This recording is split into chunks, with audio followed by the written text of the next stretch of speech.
here to tell us important tips that every pet parent needs to know. We have Jim Helmes. He's the owner of Jim Helmes Dog Pals. And you have an adorable dog with you. Yes, he's cute. This is Leo. So cute. Hi, Leo. He's a dog that's staying with me for a little while for some training, so I'm having fun with him. That is How's so he doing? Is he He's doing good? great. Yep. Good job, Leo. But this is the time of year that it can be a little bit scary because, you know, there's people running around, you're throwing up a Christmas tree, there's everything's everywhere.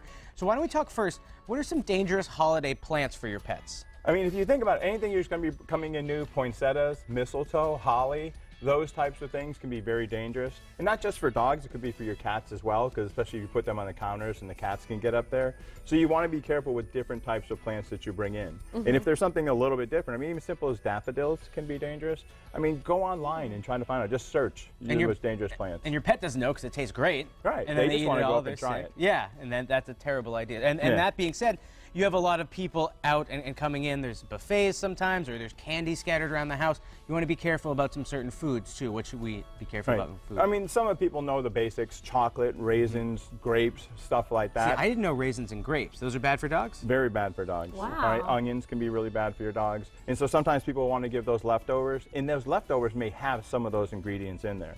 And then some dogs may just be allergic to something that you're giving them, so you need to be careful. Even though you think, oh, I can give them this, they could be allergic to it, so you want to be really careful. And watch for outs for stuff like sweet candies. I mean, I'm sure not everybody's heard of it, but xylitol.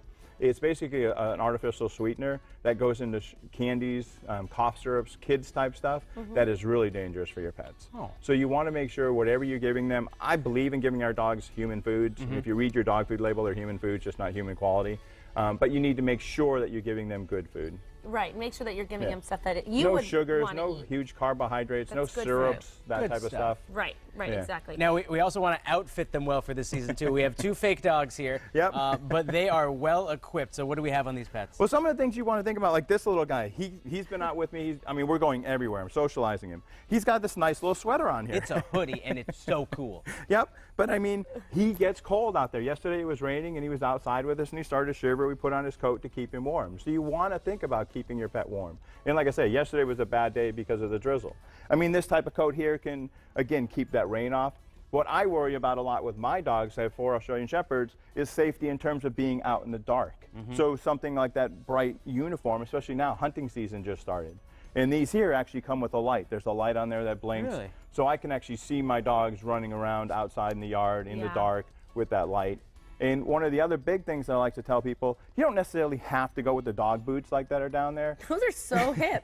Oh, and they work really well. But a lot of dogs actually can get ice built up in here and actually cut their feet. Oh, So so it's a it- safety thing. But good luck safety. getting your dog to get their booties on and keep them on. Actually, if you train them, Really? it works really well. All right. Now, And- Jim, we have about 30 seconds left. When it comes to the Christmas tree, what's behind us? What do we need to know? Cats, don't put tinsel on your trees. Even for dogs, I wouldn't put tinsel on your trees because if they swallow it, it can cut them. It can get entangled down there.